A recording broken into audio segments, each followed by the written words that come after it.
Canto 8, Chapter 16, Text 22, 25. Translation and commentary by His Divine Grace, Srila A.C. Bhaktivedanta Swami Prabhupada, Founder Acharya of ISKCON. The fortnight of the month of Falgun, for 12 days ending with Dwadashi, one should observe the vow of subsisting only on milk and should worship the lotus-eyed Supreme Personality of Godhead with all devotion. Purport: worshipping the Supreme Lord Vishnu with devotion means following Archan Marg. Shravanam Kirtanam Vishnu Smaranam Padasevanam Archanam Vandanam Dasyam Sakhyam Atmanivedanam. One should install the deity of Lord Vishnu or Krishna and worship him nicely by dressing him, decorating him with flower garlands, and offering him all kinds of fruits, flowers and cooked food, nicely prepared with ghee, sugar and grains. One should also offer a flame, incense and so on, while ringing a bell as prescribed. This is called worship of the Lord. Here it is recommended that one observe the vow of subsisting only by drinking milk. This is called payovrata. As we generally perform devotional service on Ekadashi by not eating grains, it is generally recommended that on Dwadashi one not consume anything but milk. Payovrata and Archan, devotional service to the Supreme Lord, should be performed with a pure devotional attitude, bhaktya. Without bhakti, one cannot worship the Supreme Personality of Godhead. Bhaktya mam abhijanati yavanyas-chasmi tatvataha. If one wants to know the Supreme Personality of Godhead and be directly connected with Him, knowing what He wants to eat and how He is satisfied, one must take to the process of bhakti. As recommended here also, bhaktya paramayan vitaha. One should be surcharged with unalloyed devotional service. Falgunasya male pakshe vladashahum payovratam archayed arabindaksham bhaktya paramayan vitaha. See your watch.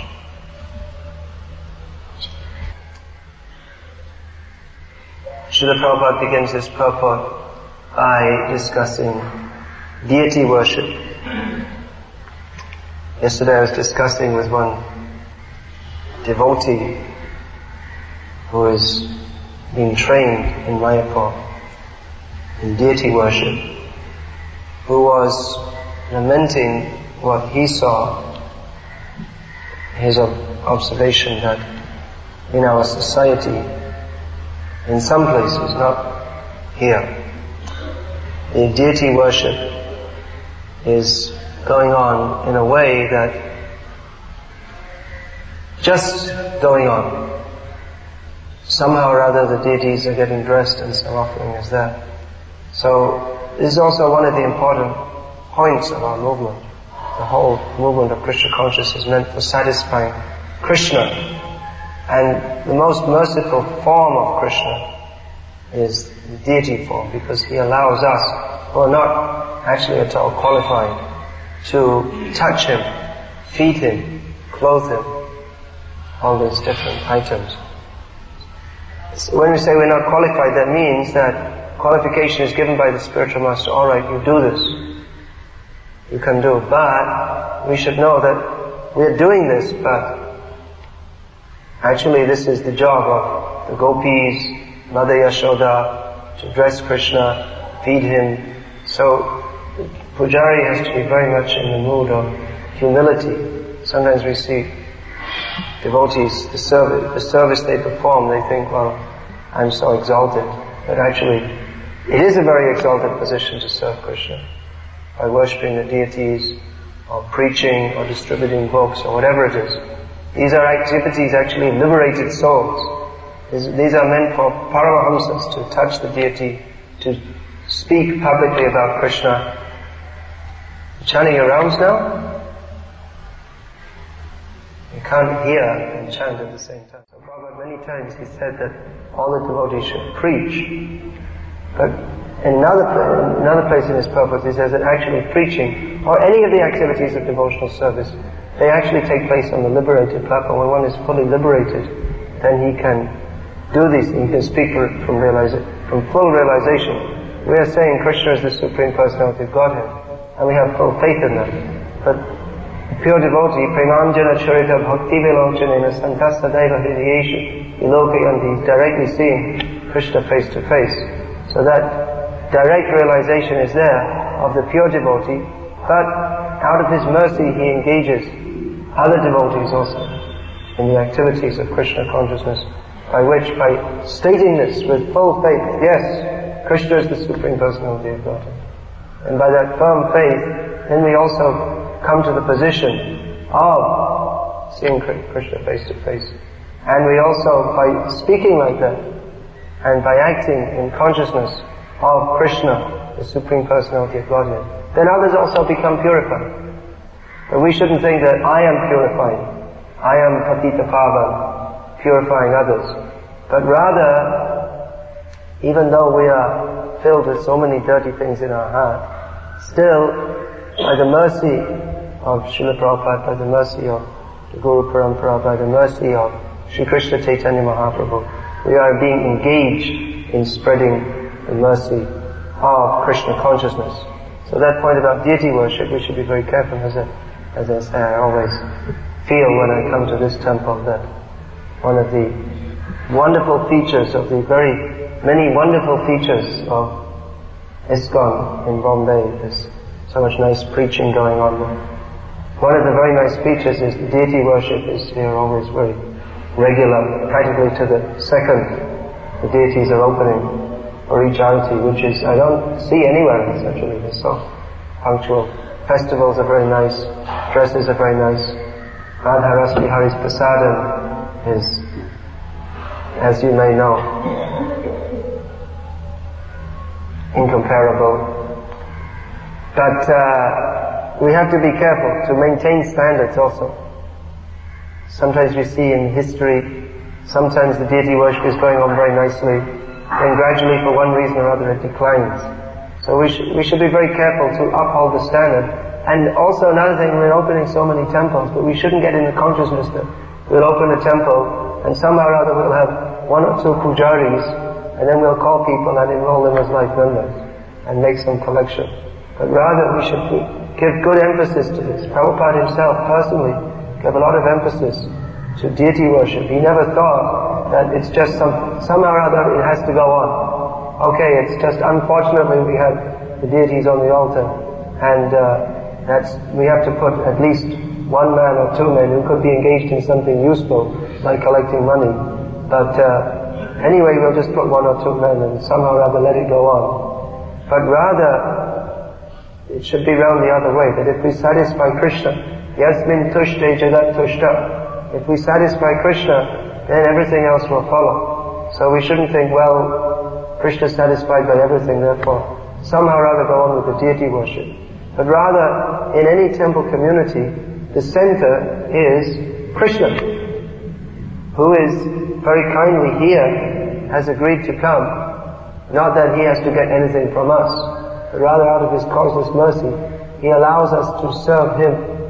So we should be very conscious of this, that whatever we do, Krishna says, Yat karoshi yadashnasi yat shahoshi vidasya yat tapasasi kaunteya tat karusha madarpana. Whatever you do, whatever you eat, whatever sacrifices of charity you do as an offering to me. So in our temples, whatever services are there, many services are there, they're all based around satisfying Krishna. Just like we read the Sankirtan scores before Krishna. So the idea is that when we're out on Sankirtan distributing books, when we're out enrolling life members, our consciousness is always there. And I'm doing this for the pleasure of Radha Ras Bihari, Gaurnitai, Sitaram, Lakshman, Hanuman. The consciousness that we're not disconnected from the deities. That even though we're going outside, we're doing whatever services we're doing, the whole consciousness is how to satisfy Krishna, who has so kindly appeared here. And this, when we talk about temple communities, there's a lot of talk in our movement about community building. But what will be the basis of that building? Sometimes we talk about relationships and call in some psychologist and all these things. But the real psychology that will build our communities is that everyone in the community is a servant of Krishna. That's our philosophy, isn't it? That we're all servants of Krishna. So in the community means so many people, and the most important person who holds the community together, who everyone is offering their services, is Krishna. He's also a person. He's not just a stone figure there on the altar, just as Prabhupada said about Radha Landanishwara, deities in London. Sometimes people criticize that what funny name is this, Radha Landanishwara. We heard of Radha Damodar, we heard of Radha Govinda, we heard of Radha Madan Mohan, but we never heard of Radha Landanishwara, and we never heard of Radha Parthasarathi either.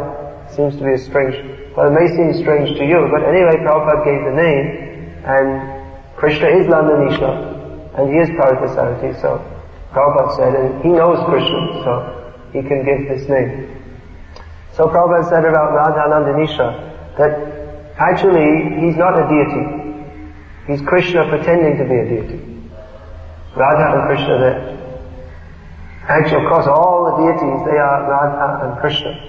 But Prabhupada was jokingly making this point, that consciousness, that the deity is Krishna, and he's pleased with our offerings, even though we're not qualified to offer. What will we offer to him? Mother Yashoda is feeding him, Radharani is feeding him. Then what will we offer to him? But he's pleased even with the neophyte devotees, the beginning of their attitude of devotion. Just like here it is stated that one should offer everything, bhaktya paramayanditaha. One should offer everything surcharged with unalloyed devotional service. And this is discussing the payavrata process of worship, which is executed for some purpose is there, that we're doing some austerities in devotional service for the sake of satisfying Krishna, but also there's some idea, I will get some benediction. But at the same time it's said that should be done with a mood of full devotion. So even if people are coming with so many different material motives, we'll see in the temple, so many people, local people are coming regularly, and other people are coming. So many people are coming to this temple. It's a very nice feature of this temple. So many people are coming all the time and getting the darshan of Krishna. Still, in India, there's some hope, despite Michael Jackson and all this invading India, despite the invasions of Rakshasa culture.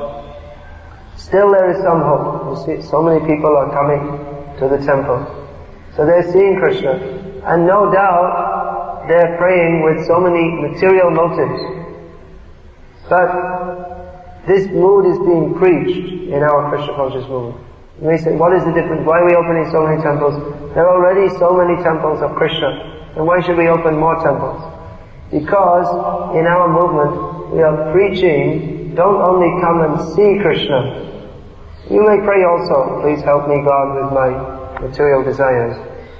But this mood is being preached. We're distributing our books, we're giving our classes, we're meeting people, we're preaching the mood of unalloyed devotion to Krishna. So that even if people, they're coming with material desires, if they get this message that actually we should offer everything to Krishna, and even if they don't hear, if they see our devotees who are engaged in offering everything to Krishna, then also people become very impressed. Our movement has a respectable position in India at the present time because people, they know we have principles. We rise early.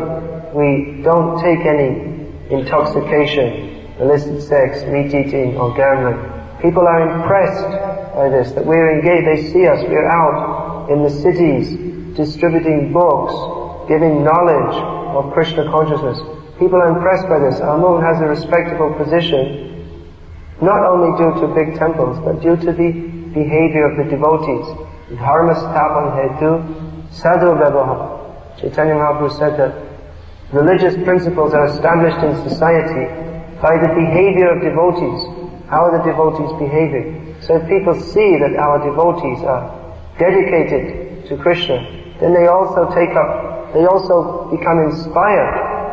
Or inspired is one side, or they may feel ashamed that why are we not doing it? Just like One Marwari gentleman was saying to me recently, he said, actually when we see your Western devotees coming here, and they're coming from those Western countries, we're imitating that culture. And you have come here to preach Krishna Bhakti, and you're practicing. So hame sharam lagte, we're feeling ashamed that why they're doing and we are not doing. So then I said to him, then no need to feel ashamed. You do it also. And then you'll feel very happy by practicing this. So people are coming, and this mood of unalloyed devotion has been created. This is the center point of our society. Krishna and devotion to Krishna. Bhagavan and bhakti. That is the specific difference in our movement. Again you may say, why have another movement? There are already so many movements. That Prabhupada, he asked his disciples once at Kumbh Mela. If you go to Kumbh Mela, you'll see so many shibirs, big pandals, and some smaller organizations, small tents. Great city you can see of tents, and every tent means there's another mat and another pot. Jato mat, tato pot. It's all Hare Krishna, that's not our philosophy. Anyway, there's so many tents, and everyone means there's a different idea. Maybe a little bit different. Basically they all think they're God. They're all wrong. Anyway, Prabhupada asked his disciples, so there are so many groups here, and there are so many different sadhus, and we're also here. So what is the difference between our group and any other group? So some devotees gave different ideas. Well, Prabhupada gave the idea that our movement is the back to Godhead movement. Doesn't mean that, of course they were selling thousands of Bhagavad Darshans, but that wasn't exactly what that wasn't the point. The point he was making is that all these movements, they have different ideas. That we will merge into the existence of God, we will become God. But our movement is meant for surrendering to Krishna and going back to Godhead. And practically there may be so many movements there, but those who follow the path of Krishna consciousness, they go back to Godhead. And others, they may go out of this material world temporarily to the impersonal Brahman. They may do, although actually we don't expect many of them even to do that. But specifically those who take part in this Krishna conscious movement, they are on the path back to Godhead. As Prabhupada wrote in the purport of one of the songs in the songbook, that don't think that this chanting and dancing will not give the required desired result. It will. Anyone who takes part in this movement of Krishna consciousness, they will go back to the spiritual world and join the Supreme Lord in His transcendental pleasure dance. What does that mean? Confirm? Jai. Many times Prabhupada said that if anyone follows the regulated principles and chants 16 rounds, they will go back to Godhead. And you may say, well, how is that possible? I'm following the regulated principles, I'm chanting 16 rounds, but, yes, it's a very big but, kama, krodha, lobha, moha, all these bad things are in the heart. The process of chanting Hare Krishna is Chito Darpana Marajanam. But we may be feeling, but where is the Chaitan is there, but it's not clean. We're feeling not becoming clean. But Prabhupada has promised if you do this, you'll go back to Godhead. Then, how is it possible? Well, Prabhupada said, so whatever Prabhupada said must be true. So we should have faith in that if we just stick to this process of Krishna consciousness, we will become cleansed, and we will go back to Godhead. And anyway, what is there to do? You may think, well, I'm making slow progress. But then what is the alternative? Go outside, grow your hair, go to parties, go to Michael Jackson concerts, watch Miss World on television. And what else is there to do? Only by engaging in this movement of Krishna consciousness can we even have any hope of becoming purified. So even if it's slow progress, we should go on with this process of Krishna consciousness with firm faith that if I sincerely try to serve Guru and Krishna, that progress will be there. Tadera charana shevi bhakta shanevas, janame more eyogilash. It may be that I may have to take many births, but our activities should be going on with Krishna consciousness in the association of devotees serving Krishna. So this movement is a movement of great hope. Sometimes even devotees become discouraged. They see, well, there are so many problems in our movement. Yes, there are so many problems. From the very beginning, there have been so many problems. It wasn't that when Prabhupada was present, that everyone was automatically a Paramahamsa. There are so many problems. There are so many problems. And rest assured, or not rest, or be disturbed by the fact that there will be many problems. Because we are living in the material world. We're not living in some utopia. This Krishna conscious movement is a hospital. If you go in a hospital and you see so many people have bandages and so many people have high fever, you may say, well, this is a terrible place. No doubt everyone is sick, but they're in the hospital means they're in the process of being cured. And some may be cured and some may not. Some may relapse, some may not follow the process very serious. They may not take up the cure very seriously. But this is different from a material hospital in which you go in and you may get cured or you may not. But this is different in as much as anyone who comes to this hospital and follows the doctor's prescription. What is the doctor's prescription? The medicine is chanting Hare Krishna and the diet is Krishna Prasad. So if anyone who follows this prescription, they must be cured. May take more time, may take less time, and in the meantime you may have different symptoms, but anyone who follows this process must be cured. No one can say such a thing. You go to Jaslok Hospital or Hinduja Hospital, they cannot guarantee, even if you pay them 5,000 rupees to feel your pulse, they cannot guarantee that they're going to cure you. But this is guaranteed, that anyone who takes to this process of Krishna consciousness, and they follow the prescription, that they will go back to Godhead.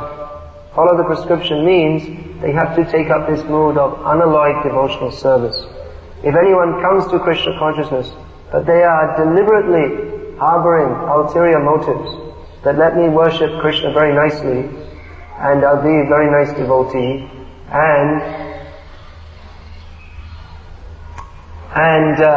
after some time, one nice sannyasi will come from America and give me a ticket to America. Then I'll go there and I'll do very nice devotional service until I get my green card, and then I'll sell t-shirts on the beach and make a lot of money. And this is called ulterior motive. So we cannot expect to become purified if we deliberately maintain ulterior motives.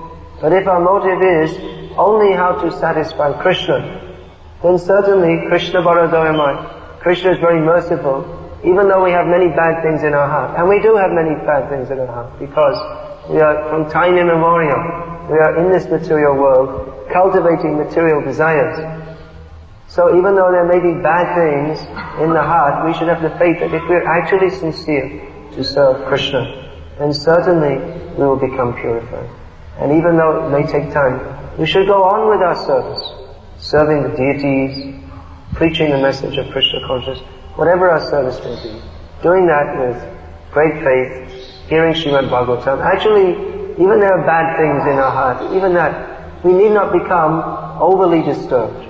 Because we should know that if we follow this process, rising early, chanting our rounds, hearing Srimad Bhagavatam, then the purification will be there. Just like we see here, this is the Payavrata process of worship. This was given by Kashyap to Aditi for her purification. She had some material desire, but Kashyap gave that to her by following this process, by engaging in the activities of Krishna consciousness. She was to become purified. So we should have great faith that if we simply go on with this Krishna consciousness process, with all seriousness, then we'll become purified. And we see that factually. We see that devotees who stay in this movement and who are seriously cultivating Krishna consciousness, that the purification, it does take place. You see devotees, they become more and more absorbed in Krishna consciousness. Of course, even senior devotees, sometimes we see, they may slip, as Prabhupada has written in Bhagavad Gita purport, that even on the royal roads, there may be an accident. So one has to be very careful. Even if the driver is a very good driver, it doesn't mean that if he's inattentive, then there may, even he's a very experienced driver, but if he's inattentive, there may also be a slip. Good driver means he's always attentive. But if he thinks, I've been driving for 20 years without any accident, therefore I can be inattentive. But the rules are the same. If you're inattentive, even after 20 years of driving, there's no guarantee that just because I am a good driver, that you won't have an accident. The same thing will happen. So one always has to be attentive and follow, and purification will be there. There are many, many, many examples. Giriraj Maharaj was telling one that when he joined the temple in Boston, this must be late 60s. So there was one Bhakta Peter, I think his name was. You know the story, eh? Anyway, it's a nice story. So he was a bit of an eccentric fellow. He still is an eccentric fellow. Not a bit of an eccentric fellow, highly eccentric. So he used to sit in the doorway of the temple with his legs stretched out, with a cloth over his head, and mumbling away his rounds. So whenever anyone entered the temple, they saw eccentric Bhakta Peter, whose cloth was always not very clean and torn, and that was their first impression. So the devotees, they were a little upset with him. But Prabhupada was coming regularly. In those days there were only about 10 temples, so devotees got a lot of association with Prabhupada. They would complain to Prabhupada, and Prabhupada said, can't you tolerate? At least he's chanting, just tolerate. So then Giriraj Maharaj, he didn't go to America for many years. And then one time he went to Los Angeles and he saw one older looking devotee. And he thought, I saw that devotee somewhere before. Who is that? Is that Bhakta Peter? Because he thought, this nutcase, how could he must have blooped years ago. He said, what's his name? He said, oh, that's Kushakrata Prabhu. Oh, so Kushakrata, he's translated literally dozens of books from Sanskrit. He's doing this nice service. So then he remembered, Prabhupada used to say, can't you tolerate? Can't you tolerate? Prabhupada himself was so tolerant. Even devotees, sometimes even Prabhupada's own disciples, they would steal money. Prabhupada tolerated. Give someone big position, fall down, come back. Okay, again be GBC. Try it again. So very tolerant and merciful. Same time strict. How can you be strict and at the same time tolerant? This person he's a very clean, dirty person. Does it make any sense? You can't be clean and dirty at the same time. But Prabhupada, because he was transcendental, on transcendental platform, strict and liberal at the same time. Means you will hear Prabhupada speaking, one time Prabhupada, someone asked him that, well, what about if your disciples, they're not chanting 16 rounds? Then Prabhupada said, then they're an animal. They're not a human being. Why? Because a human being can make a vow. He can make a promise. So you promise, I will chant 16 rounds, and if you don't follow, then you're not a human being. You're an animal. But then, when Prabhupada met his disciples, someone may be struggling, he would encourage them, be very kind to them. He didn't reject them. So in the class, he may be very strong. But individually dealing with people, he was very encouraging. Sometimes chastising also. But Prabhupada was, that example Prabhupada himself gave, that if there is a little flame, little spark of inclination to serve Krishna, that should be fanned. We should try to bring out that little spark after many, many millions of lifetimes. We may again get little inclination to serve Krishna. So anyone who is coming, we should try to fan that spark. And of course, in the fanning, there may do this, don't do this, maybe little strictness or more strictness, but we should be very careful in the being strict side, that we don't extinguish the spark altogether. And anyone who has come to Krishna consciousness, it is a wonderful thing after many, many millions of lifetimes. So we should appreciate that. Anyone who is trying to serve Krishna, just like Krishna himself, he appreciates. He is the Supreme Personality of Godhead. He doesn't need our service, but he accepts. Alright, you can dress me. Who are we to dress Krishna? But Krishna is giving the opportunity. Yes, you do. And even you may not be so much pure, but Krishna, you want to do this service? Alright, I'm here. I'm standing here. I'm willing to accept. So Krishna, he is very merciful. He's willing to accept that service. So we should also not take advantage of that and think I can serve Krishna in any way. But at the same time, we should be very much encouraging others to come forward and serve Krishna. And now in Bombay, so much congregational preaching is there. So many people are reviving their inclination to serve Krishna. So let us do that in a way that people will very personally revive their relationship with Krishna. Means, from the very beginning, institute the consciousness that we've come to serve Krishna. Here is Krishna. Please, instead of just saying, please come to the temple, but please come and take darshan of Radha Ras Bihari. Oh, well, watch it flow. Because I know this must be on time.